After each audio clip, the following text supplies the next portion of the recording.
Hello everyone, welcome back to my channel. I am here to explain class 12th biology chapter number 3, reproductive health. So in the last chapter we discussed about human reproductive system and its functions.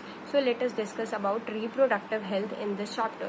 So this term generally refers to healthy reproductive organs with normal functions, but in this chapter it has a broader perspective because it includes emotional and social aspects of reproduction also.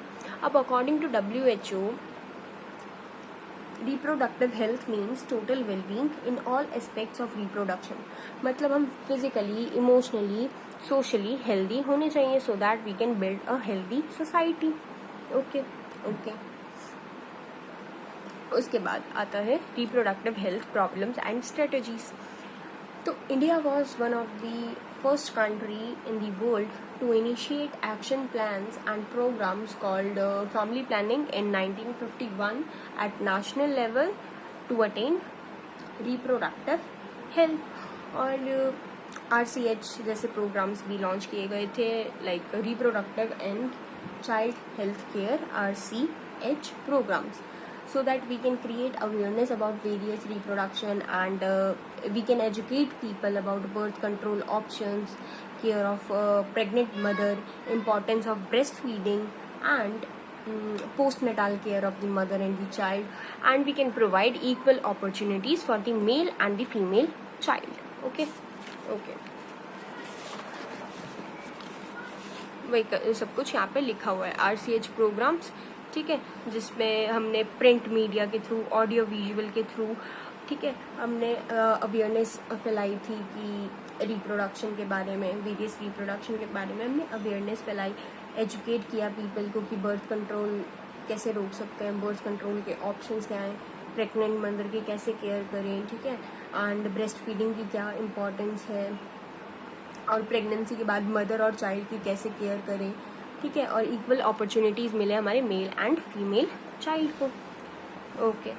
उसके बाद आता है amniocentesis. अब amniocentesis एक ऐसा fluid होता है, मतलब उसके अंदर एमनियोटिक फ्लूइड इज प्रेजेंट, ठीक है, ये है एक, ठीक है, और इसके अंदर ऐसा एक, मतलब पॉलीथिन के अंदर हमारा ऐसा बेबी पड़ा रहता है, ठीक है, और उसका, अब वो इस घर में रहता है तो उसका थोड़ा सा मतलब लाइक हेयर भी झड़ते होंगे, ठीक है, एंड सब कुछ होता होगा, तो ये एमनियोटिक फ्लूइड होता है, ठीक है, एमनियोटिक फ्लूइड. तो अगर मुझे ये फ्लूइड मिल जाए ना तो मैं बच्चे का सेक्स डिटरमाइन कर सकती हूँ, ठीक है, जो लीगली बैंड है वैसे, क्योंकि it leads to female foeticides and massive child, ठीक है, and we can also test presence of certain genetic disorders like Down syndrome, haemophilia, sickle cell anaemia. मतलब मेरे को अगर एमनियोटिक फ्लूइड मिल जाए तो मैं टेस्ट कर सकती हूँ जेनेटिक डिसऑर्डर्स को, मुझे पहले ही पता लग जाएगा कि भाई डाउन सिंड्रोम बच्चे को है या नहीं है, हीमोफीलिया, सिकल सेल एनीमिया. और ये बैन भी है बिकॉज फीमेल फीटिसाइड बहुत होता है, इसलिए लीगली बैंड है सेक्स डिटर्मिनेशन करना, बट कुछ केसेस में हमें टेस्ट करना पड़ जाता है because we want to find out कि बच्चे को अगर डाउन सिंड्रोम हो रहा है, हीमोफीलिया हो रहा है, सिकल सेल एनीमिया हो रहा है, तो भाई हम ना पैदा करें ना उस बच्चे को, बाद में होकर अपने पेरेंट्स को परेशान करेगा, इसीलिए, ठीक है. तो एमनियोसेंटेसिस में some of the amniotic fluid of developing foetus is taken for analysis for the foetal cells and dissolved substances, ठीक है, and it is also used to test certain genetic disorders like Down syndrome, haemophilia, sickle cell anaemia, ठीक है, and it is also used for sex determination which is legally banned because it leads to female feticides. Okay. उसके बाद यहाँ पे एक oral contraceptive दिया है जो अभी हम आगे पढ़ेंगे. तो सहेली एक न्यू ओरल कॉन्ट्रासेप्टिव है फॉर द फीमेल्स, ठीक है, which was developed at central drug research institute CDRI, Lucknow, India. Okay. Okay, it is non steroidal and once a week pill. ये भी हम आगे पढ़ेंगे in the oral contraceptive method. Okay, अब what are the indicators of improved reproductive health of the society. ठीक है, अब हम अपनी रिप्रोडक्टिव हेल्थ कैसे इम्प्रूव कर सकते हैं, मतलब सोसाइटी की रिप्रोडक्टिव हेल्थ को हम कैसे इम्प्रूव कर सकते हैं, उसके इंडिकेटर्स क्या हैं कि भाई हम इंक्रीज करें number of medically assisted deliveries, ठीक है, डिक्रीज हो हमारा maternal and infant mortality rate, ठीक है, and better detection and cure of STDs मिले, मतलब सेक्सुअली ट्रांसमिटेड डिजीजेस, ठीक है, और increase medical facilities and increase number of couples with small families. ठीक है, तो इससे मैं अपनी रिप्रोडक्टिव हेल्थ सोसाइटी की इम्प्रूव कर सकती हूँ। Okay, next topic is population stabilisation and birth control. So increase health facilities की वजह से, ठीक है, मतलब increase health facilities along with better living conditions. अब इंक्रीज हेल्थ फैसिलिटीज़ हमें अच्छी मिल गई हैं, तो वो इंक्रीज हो रही हैं along with better living conditions, तो उसकी वजह से एक्सपल्सिव इम्पैक्ट पड़ रहा है ऑन ग्रोथ ऑफ पॉपुलेशन। जैसे कि हम देख सकते हैं वर्ल्ड, ठीक है, 1900 में वर्ल्ड की पॉपुलेशन 2 बिलियन थी, ठीक है, और 2000 तक आते आते 6 बिलियन हो गई, 2011 तक आते आते 7.2 बिलियन हो गई। फिर हम बात करते हैं इंडिया की पॉपुलेशन की। ठीक है, इंडिया की पॉपुलेशन 1947 में 350 मिलियन थी, 2000 तक आते आते 1 बिलियन हो गई, ठीक है, अप्रॉक्स 1 बिलियन हो गई, एंड 2011 में 1.2 बिलियन हो गई। अब पॉपुलेशन एक्सप्लोजन के क्या रीजंस हैं कि रैपिड डिक्लाइन हो रहा है हमारे बर्थ रेट में, ठीक है, मतलब maternal and infant mortality rates में, ओके, और increase number of people in reproductive age increase हो रहे हैं, ठीक है, and control of diseases and better public health care with greater medical attention, okay, but according to 2011 census report, जो population growth rate was less than 2%। तो to overcome this problem, most important step was taken, that is to motivate smaller families, मतलब small families like हम दो हमारे दो, वैसे small families के लिए motivate करें and by using contraceptives।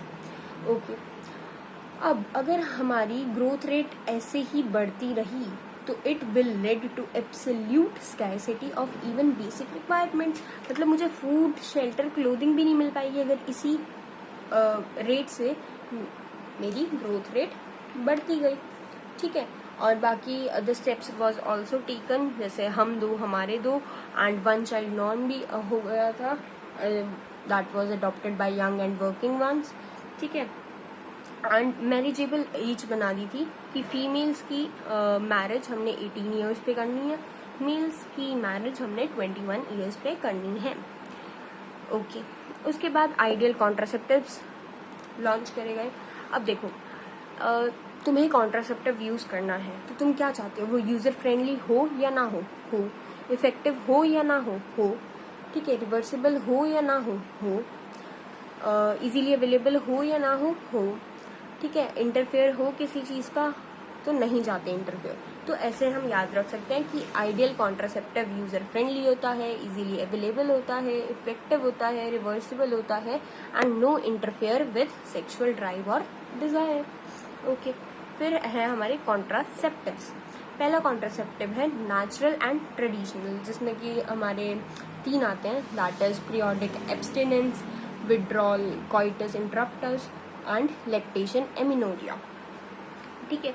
Barrier में हमारे कॉन्डम्स आते हैं, डायफ्राम, सर्वाइकल कैप, बॉल्स, और आईयूडीज में हमारे non medicated IUDs, copper releasing IUDs, hormone releasing IUDs आते हैं, एंड ओरल कॉन्ट्रासेप्टिव्स में हमारी पिल्स आती हैं, इंजेक्शन इम्प्लांट्स में हमारे लाइक वो काम ओरल कॉन्ट्रासेप्टिव वाला ही करता है, मतलब हमें प्रोजेस्ट्रोजन अलोन भी ले सकते हैं या फिर इन कॉम्बिनेशन विद एस्ट्रोजन भी ले सकते हैं, and last one is surgical methods, जिसमें हमारी वेसेक्टॉमी होती है एंड ट्यूबेक्टॉमी होती है. अभी हम इसे ब्रीफ में पढ़ने वाले हैं. So first one is natural method. अब नेचुरल मेथड के साइड इफेक्ट्स निल है, ठीक है, इसके कोई साइड इफेक्ट्स वैसे नहीं है, but chances of failure high हैं बिकॉज भाई ये नेचुरल मेथड है, हम नेचुरली कर रहे हैं, तो chances of failures are high. अब इसका प्रिंसिपल क्या है, ये क्या करेगा, ये ओवम और स्पर्म की मीटिंग के चांसेस को अवॉइड करेगा, मतलब हमारा स्पर्म और ओवम को नहीं मिलने देगा. ओके, तो first one is periodic abstinence. अब देखो, day 10 to day 17 of the menstrual cycle में हमें कॉइटस नहीं करना है. क्यों नहीं करना है? क्योंकि at this time ovulation can be expected, ठीक है, ओव्यूलेशन हो सकती है, इसलिए डे 10 से डे 17 के बीच में हमें कॉइटस नहीं करना है. बट वैसा होता नहीं है कि भाई हाँ सब के लिए हमारे डेज फिक्स रहेंगे 10 to 17, वो वेरी कर सकते हैं. तो ये नेचुरल मेथड है, तो इसके चांसेस ऑफ फेलियर हाई हैं, ठीक है. ओके, फिर है विड्रॉल और कॉइटस इंटरप्टस. इसमें क्या होता है कि male will withdraw his penis from vagina before ejaculation. मतलब इजेक्यूलेशन से पहले जो मेल है हमारा, वो अपना पेनिस विड्रॉल कर लेगा फ्रॉम विजाइना. ओके जी. Next one is lactation amenorrhea, मतलब एब्सेंस ऑफ मेंस्ट्रुएशन, ठीक है. और ये इस फैक्ट पे बेस है कि भाई ovulation and menstrual cycle absent है, तो हमारी इंटेंसिव लैक्टेशन हो रही है, ठीक है. और ये effective only up to 6 months, ठीक है. ये इफेक्टिव सिर्फ 6 months तक ही होता है. Next one comes is barrier methods. अब बैरियर मेथड क्या करेगा कि स्पर्म और ओवम की फिजिकल मीटिंग को अवॉइड करेगा, प्रिवेंट करेगा. Okay, and they are also available for both male and female दोनों के लिए अवेलेबल है, ठीक है. अब है condoms. First one is condoms which is made up of thin rubber और लेटेक्स शीट, ठीक है. मेल में ये पेनिस को कवर करेगा एंड फीमेल में विजाइना और सर्विक्स को कवर करेगा. And both male and female condoms are disposable, ठीक है. They prevent contraception by blocking entry of sperms through the cervix, ठीक है. सर्विक्स के थ्रू एंट्री ऑफ स्पर्म्स ना हो उसको ब्लॉक करता है, ठीक है. और हमारे कॉन्डम्स का यूज़ इंक्रीज हो रहा है बिकॉज ये एडिशनल बेनिफिट्स भी हमें देता है, लाइक हमें प्रोटेक्ट करता है from STDs, sexually transmitted diseases and AIDS. Okay, and हमें प्राइवेसी भी देता है and it can be self inserted. Okay. और यहाँ पे लिखा हुआ है कि popular brand of condom for the male is Nirodh brand, ठीक है. निरोध ब्रांड जो है वो एक पॉपुलर ब्रांड है of condom for the males. Okay. फिर आता है diaphragms, cervical caps and vaults. ये भी रबड़ के बने होते हैं, ये सर्विक्स को कवर करते हैं, रिवर्सिबल होते हैं and they can be inserted into female reproductive tract which will block the entry of sperm through cervix. Okay. अगर अब आपको कॉन्ट्रासेप्टिव की एफिशिएंसी को इंक्रीज करना है तो आप यूज़ कर सकते हो स्पर्मिसाइडल क्रीम्स, जेलीज, फॉर्म्स, ठीक है, with the along with the barriers, ठीक है. बैरियर्स के साथ आप spermicidal creams, jellies and forms भी यूज़ कर सकते हो to increase the contraceptive efficiency. Okay. Another one is intrauterine devices, that is IUDs. This is the most widely accepted method in India, ठीक है. widely accept करते हैं India वाले, ठीक है. ये इंसर्ट करते हैं डॉक्टर्स और the expert nurses and the uterus through vagina, जो कि presently available as non-medicated IUDs, copper releasing IUDs and hormone releasing IUDs. non-medicated में आता है लिपीज कॉपर में आता है CUT, CU7 and multi load 375. Multi load भाई उसमें लोड है 375, ठीक है, तो लोड समझ सकते हो कि कॉपर है, ठीक है. And last one is hormone releasing IUDs. उसमें आते हैं हमारे progestasert and LNG-20 which will increase the phagocytosis of sperms. मतलब फेगोसाइटोसिस स्पर्म की इंक्रीज कर देता है एंड जो हमारे CU आयंस है वो सप्रेस करते हैं स्पर्म की मोटिलिटी और फर्टिलाइजिंग कैपेसिटी को, ठीक है. यूट्रस को अनसूटेबल फॉर इम्प्लांटेशन बनाते हैं, सर्विक्स को हॉस्टाइल टू स्पर्म्स बनाते हैं, ठीक है. और IUDs के जो आइडियल कॉन्ट्रासेप्टिव हैं जो फीमेल्स के लिए हैं, मतलब जो फीमेल्स चाहती हैं टू डिले प्रेगनेंसी और space children, they can also use IUDs as an ideal contraceptive. Okay, next one comes oral contraceptive method. ठीक है, इट इज लाइक हमें पिल्स लेनी होती है, commonly known as pills, and they are in the form of tablets, combination of either progesterones और progesterone oestrogen, ठीक है. Okay, ठीक है, इन फॉर्म ऑफ टैबलेट्स होती हैं, कॉमनली हम इसे पिल्स भी कहते हैं, जो कि हम डेली लेंगे 21 डेज के लिए, उसके बाद 7 डेज छोड़ देंगे, फिर 21 डेज के लिए लेंगे, फिर 7 डेज छोड़ देंगे. ये सेम सीक्वेंस रिपीट होता रहता है till the female desires to prevent contraception. Okay, because it inhibit ovulation and implantation, and ये अल्टर करता है क्वालिटी ऑफ सर्वाइकल म्यूकस, ठीक है, विच विल रिटार्ड और prevent the entry of sperms. It is very effective and it has lesser side effects. Okay, अब आते हैं injections and implants. In their action is just similar, is totally similar to pills, but बस इतना है कि जो हमारे injection and implants है वो अंडर द स्किन होते हैं. प्रोजेस्टेरॉन अकेला या in the combination with oestrogen हम फीमेल्स में इम्प्लांट कर देते हैं अंडर द स्किन, और वो सेम एक्शन है उसका एज दैट ऑफ पिल्स, ठीक है, और इफेक्टिव पीरियड्स इसके लॉन्गर होते हैं. अब आते हैं हमारे इमरजेंसी कॉन्ट्रासेप्टिव्स. अब इमरजेंसी कॉन्ट्रासेप्टिव्स के इफेक्टिव, मतलब अब तुमने अनप्रोटेक्टेड इंटरकोर्स कर लिया है तो अब क्या कर सकते हैं. अब 72 आवर्स मतलब क्वाइटस के 72 आवर्स के अंदर आप एस्ट्रोजन प्रोजेस्टेरॉन का कॉम्बिनेशन लगवा लो, which will act as emergency contraceptive, ठीक है, और वो अवॉइड करेगा पॉसिबल प्रेगनेंसी को जो कि आपकी कैजुअल अनप्रोटेक्टेड इंटरकोर्स की वजह से हो गई है या ड्यू टू रेप हो गई है. ओके, अगला आता है सर्जिकल मेथड्स या स्टरलाइजेशन. इसकी बहुत पुअर रिवर्सिबिलिटी है, टर्मिनल मेथड है which will block the gamete transport. Gamete तो बनेंगे बट गेमीट का ट्रांसपोर्ट नहीं होगा, ठीक है, and it is high effective but with poor reversibility.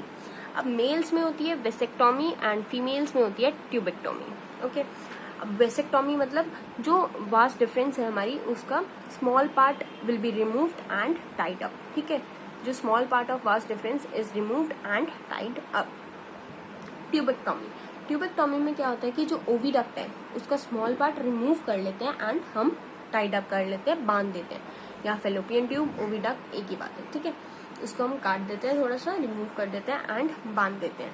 अब कॉन्ट्रासेप्टिव्स क्या है कि हमें रेगुलर रिक्वायरमेंट नहीं है फॉर मेंटेनिंग रिप्रोडक्टिव हेल्थ, ठीक है, बट इसके इल इफेक्ट्स भी देखे जाते हैं, जैसे नोजिया हो गया, एब्डोमिनल पेन हो गया, इरेगुलर मेंस्ट्रुअल ब्लीडिंग हो गई, ठीक है, ब्रेक थ्रू ब्लीडिंग हो रही है, एंड इवन ब्रेस्ट कैंसर, ठीक है, which is not very significant, should not be totally ignored. मतलब सिग्निफिकेंट भी नहीं है इतना ज़्यादा, बट हम टोटली इग्नोर भी नहीं कर सकते हैं। ये मैंने बता दिया। हाईली इफेक्टिव होते हैं, रिवर्सिबिलिटी बहुत पुअर होती है, ट्यूबेक्टोमी होती है हमारी फीमेल्स में, वेसेक्टोमी होती है हमारी मेल्स में। इफेक्ट्स हमारे क्या क्या होते हैं। ओके बाकी ये MTP है, that is medical termination of pregnancy. ठीक है, medical termination of pregnancy, MTP और इंड्यूस्ड एबॉर्शन। अब क्या भाई, मेरे को बच्चा नहीं चाहिए, ठीक है, we didn't want a baby because like unprotected intercourse हो गया है, ठीक है, और अभी जो हमारी फीमेल है वो नहीं चाहती है उस बेबी को रखना, तो एबॉर्शन करा देगी। तो मतलब it was banned in India पहले, बट गवर्नमेंट ऑफ इंडिया ने ये लीगलाइज कर दिया, मतलब MTP को लीगलाइज कर दिया था 1971 में, but with some strict conditions, ताकि उसका मिसयूज ना हो। क्योंकि मिसयूज कैसे हो सकता है भाई, फीमेल फीटिसाइड्स बहुत होते हैं, तो अगर हमने एमनियोटिक फ्लूइड ले लिया, जिससे हमने सेक्स डिटर्मिनेशन कर लिया, हमें पता लग गया कि फीमेल है, तो हम जा रहे हैं डॉक्टर के पास, हम बोल रहे हैं भाई हमारा एबॉर्शन कर दो। पूछेगा डॉक्टर भाई क्यों करना है, वो कहेंगे भाई फीमेल है हमारी फीटस, इसलिए करना है। तो नहीं कर सकते, ठीक है, डॉक्टर्स नहीं कर सकते, क्योंकि कुछ स्ट्रिक्ट कंडीशंस ही हमारे गवर्नमेंट ने लीगलाइज करी हैं। तो अगर कुछ वो कंडीशंस होंगी तभी हमारी डॉक्टर्स करेंगे हमारी MTP, नहीं तो नहीं करेंगे, ठीक है। ये वॉलंटरी टर्मिनेशन होता है प्रेगनेंसी का बिफोर फुल टर्म, ठीक है। Approx 45 to 50 million MTPs per year होती है। मतलब अगर मेरी 5 लेडीज प्रेग्नेंट है तो उसमें से हर एक लेडी एबॉर्शन करवा रही है, ठीक है। ओके, गवर्नमेंट ने लीगलाइज कर दिया था इसको 1971 में, दैट आई टोल्ड यू, ठीक है। और ये इसेंशियल भी है, क्योंकि हो सकता है कि भाई अगर प्रेगनेंसी कंटिन्यू हो, ठीक है, अगर प्रेगनेंसी कंटिन्यू हो तो वो हार्मफुल हो सकती है, या it can also even cause death either to the mother और द फीटस और बोथ, ठीक है। मतलब कुछ रीजंस की वजह से वो डेथ कॉजिंग भी बन सकता है फॉर द मदर और द फीटस, या दोनों के लिए, ठीक है। बाकी ये safe during the first trimester, मतलब पहले 3 महीने के लिए थोड़ा सेफ माना जाता है, जो कि तुम्हारा एक डॉक्टर ही कर देगा, ठीक है। बाकी सेकेंड ट्राइमेस्टर मतलब 6 महीने 6 मंथ्स में 2 डॉक्टर्स करते हैं, बट वो थोड़ा रिस्की माना जाता है। अब ऐसा भी देखा गया है कि भाई MTPs हमारे क्वालिफाइड डॉक्टर्स नहीं कर रहे हैं, तो अनक्वालिफाइड क्वैक्स के पास चले जाते हैं। Quacks is a person who pretends to have medical knowledge, बल्कि उनके पास होती नहीं है, विच ओनली प्रिटेंड्स कि हाँ उन पे मेडिकल नॉलेज है। तो वो अनक्वालिफाइड क्वैक्स के पास चले जाते हैं, जो कि अनसेफ है, टोटली अनसेफ है, because it can also cause death to the mother और टू द चाइल्ड और टू द बोथ, ठीक है। ओके, बाकी ये मैंने बता दिया कि फीटस अगर फीमेल है तो वो MTP करवाते हैं लोग, ठीक है, जो कि टोटली इलीगल है। ओके, नेक्स्ट टॉपिक है सेक्सुअली ट्रांसमिटेड इन्फेक्शंस, STI या वेनरल डिजीजेस। ये ट्रांसमिट होते हैं थ्रू सेक्सुअल इंटरकोर्स, ठीक है, और major threat to healthy society. ज़्यादातर चांसेस हैं कि ये 15 to 24 ईयर्स के एज ग्रुप में हो जाते हैं, which can also be transmitted by sharing of injection needles, surgical instruments, transfusion of blood from infected mother to the fetus too. Okay. अब जितने भी ये सारे हमारे सेक्सुअली ट्रांसमिटेड इन्फेक्शंस हैं वो क्योरेबल हैं इफ वी डिटेक्ट, मतलब अगर हम अर्ली डिटेक्ट कर ले तो। But hepatitis B, genital herpes and HIV, मतलब hepatitis B, genital herpes and AIDS, ठीक है, या HIV, तीनों में HH है। हेपेटाइटिस में भी H है, जेनिटल हर्पीज में भी H है एंड HIV में भी H है। तीनों HH वाली बीमारी क्योरेबल नहीं है, हम उसे क्योर नहीं कर सकते हैं। ठीक है, ओके। अब क्या, अब देखो, अगर हमें माइनर सिम्टम्स दिखने लग जाए ना, जैसे इचिंग हो रही है, स्लाइट पेन हो रहा है, फ्लूइड डिस्चार्ज हो रहा है, स्वेलिंग हो रही है जेनिटल रीजन में, तो हमें डॉक्टर के पास चले जाना चाहिए, क्योंकि हमें हाई सिम्टम्स दिख रहे हैं तो डॉक्टर के पास चले जाना चाहिए। बट कुछ लोग ऐसे हैं कि भाई ठीक है, अभी हुआ है, कुछ दिनों में ठीक हो जाएगा, तो वो डॉक्टर्स के पास नहीं जाते हैं, ठीक है। तो later it lead to complications, ठीक है, कॉम्प्लिकेशंस हो जाती हैं बाद में, जैसे कि पेल्विक इन्फ्लामेटरी डिजीज हो जाता है, ठीक है, PID, abortions, ectopic pregnancy. Ectopic pregnancy मतलब pregnancy not in uterus, uterus में प्रेगनेंसी नहीं हो रही है, कहीं और ही जाके प्रेगनेंसी हो रही है, ठीक है, okay. Infertility and even cancer of reproductive tract. तो देख रहे हो कि अगर तुमने अर्ली, मतलब जो हमारे अर्ली सिम्टम्स थे उन पे ध्यान दे दिया, तुम्हें ये मेजर वाले सिम्टम्स नहीं दिखेंगे अपने अंदर। बट अगर तुमने अर्ली डिटेक्शन नहीं किया, टाइमली डिटेक्शन नहीं किया, प्रॉपर ट्रीटमेंट नहीं लिया, तो तुम्हें ये कॉम्प्लिकेशंस बाद में झेलने पड़ सकते हैं। तो अब इनको प्रिवेंट कैसे कर सकते हैं?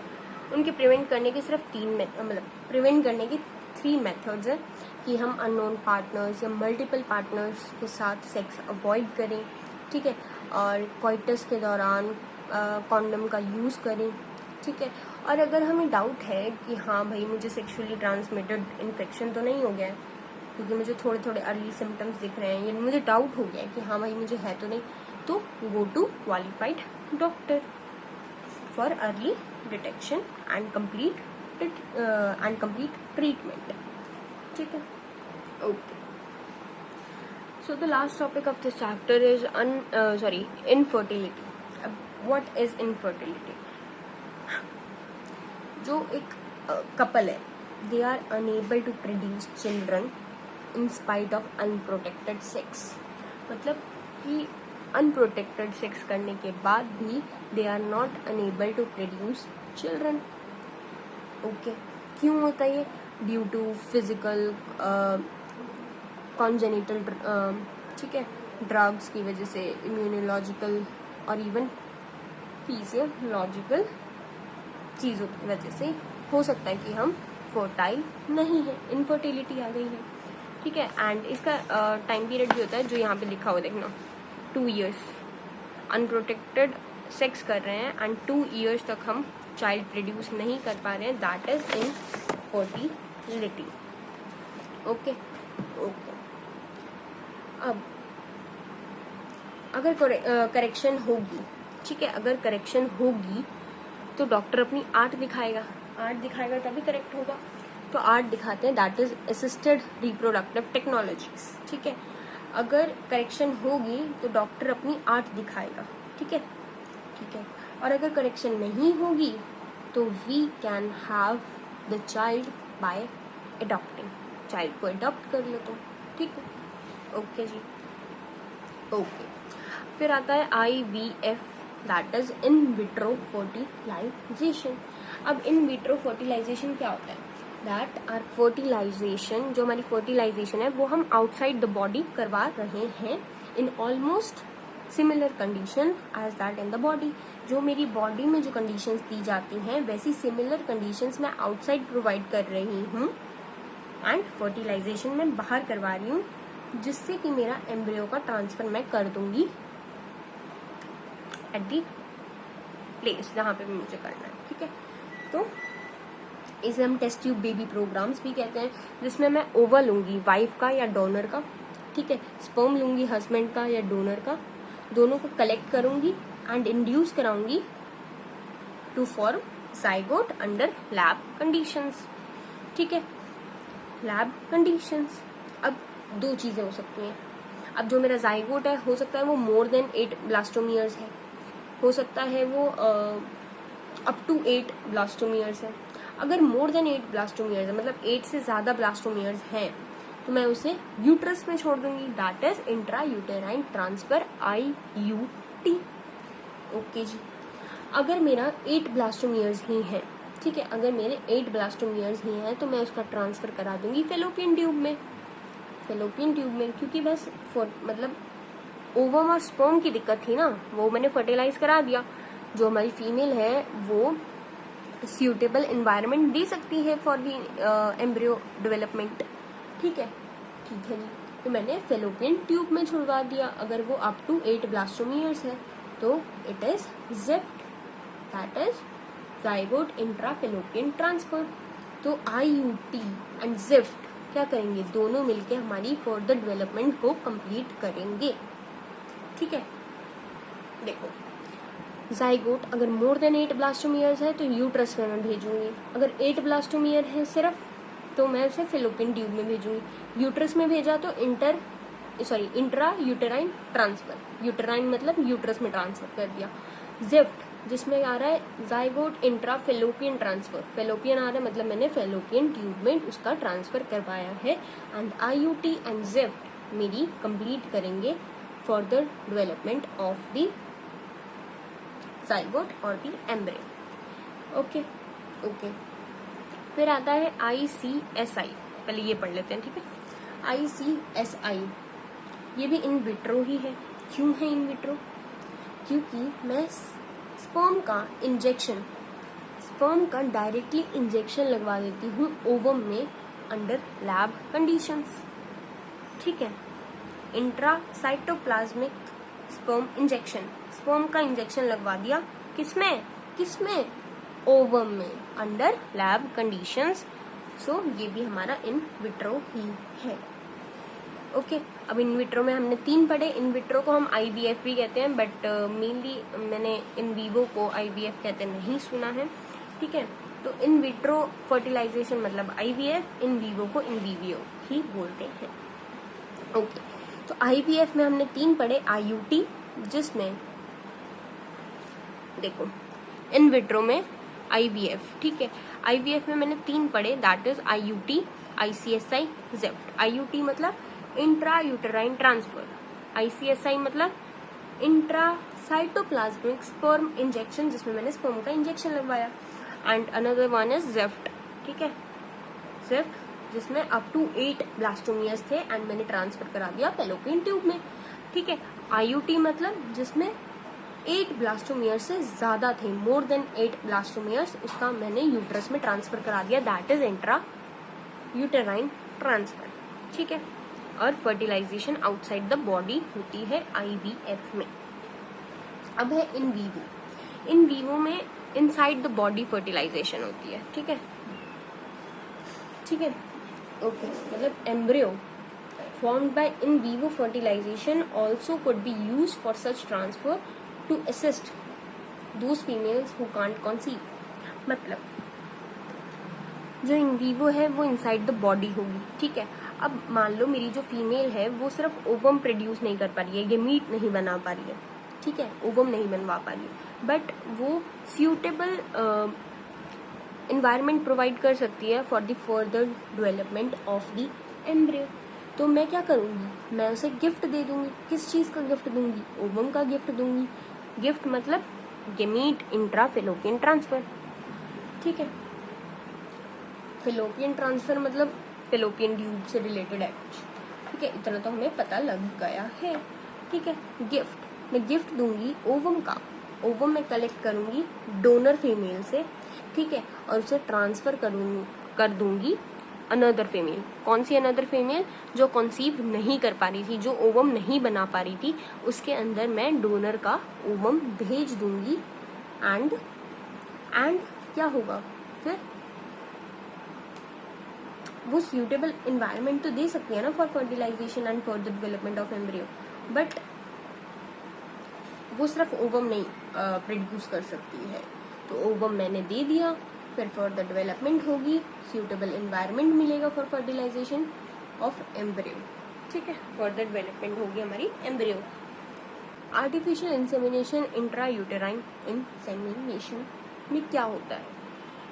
अब जो हमारा सीमन है ना, जो हमने सेमिनल प्लाज्मा और स्पर्म्स को मिला के हमने सीमन बनाया था, वो हम हस्बैंड नहीं तो हेल्दी डोनर से कलेक्ट करते हैं एंड उसे आर्टिफिशियली इंट्रोड्यूस करवाते हैं ईदर इनटू द वेजाइना और into the uterus of the female. ठीक है, अगर यूट्रस में इंट्रोड्यूस करा रहे हैं it is IUI, that is intra uterine insemination, ठीक है। और वेजाइना में करा रहे हैं तो दैट इज आर्टिफिशियल इंसेमिनेशन। याद करने का तरीका बता रही हूँ बस, ठीक है। आर्टिफिशियल इंसेमिनेशन IUI इज,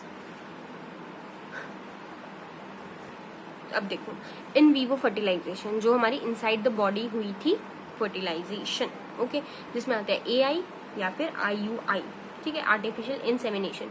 क्योंकि मैंने क्या किया है, मैंने तो सिर्फ सीमन भेजा है भाई वेजाइना में या यूट्रस में, बाकी बेबी जो मेरा बेबी बन रहा है, जो मेरा एम्ब्रियो बन रहा है, जो मेरा फीटस डेवलप होगा वो कहाँ होगा, वो तो यूट्रस में ही होगा ना, मेरे यूट्रस में ही होगा, क्योंकि वो बस मेल पार्टनर इंसेमिनेट नहीं कर पा रहा था या उसका वेरी लो स्पर्म काउंट था, ठीक है, इसीलिए नहीं हो पा रही थी फर्टिलाइजेशन, इनफर्टिलिटी आ रही थी। तो वो चीज मैंने कर दी, आर्ट दिखा दी डॉक्टर ने अपनी, ओके जी। गिफ्ट में क्या होता है, गिफ्ट से तुम याद रख सकते हो कि भाई मैंने गिफ्ट दे दिया ओवम का इन दी फेलोपियन ट्यूब, ठीक है। वैसे यहाँ पे लिखा हुआ है, देख सकते हो।